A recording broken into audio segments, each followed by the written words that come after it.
মেঘনা উপজেলা রাধানগর ইউনিয়ন পাড়ার বন্দর গ্রামের সোহাগ ভাইকে দেখতে পাচ্ছেন। আর হচ্ছে চশমা শরীফ। দেখা যাক দুজনের আড্ডা হাড্ডি লড়াই। লাগানোর চেষ্টা করেন। সোহাগ ভাইকে পানি খাওয়ান, দারুণ লড়াই।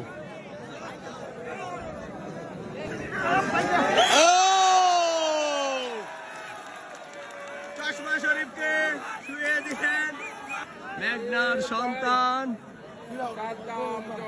আমাদের সোনারগাঁয়ের সোহাগের হেরে গেলেন সোহাগের কাছে। খুব সুন্দর খেলা দেখিয়েছে। 5,000 টাকা। সোহাগ ভাইয়ের একটি পরিচিত আছে মেঘনা উপজেলার মনির মামার এবং মৃত মোস্তাক মামার বাগিনা।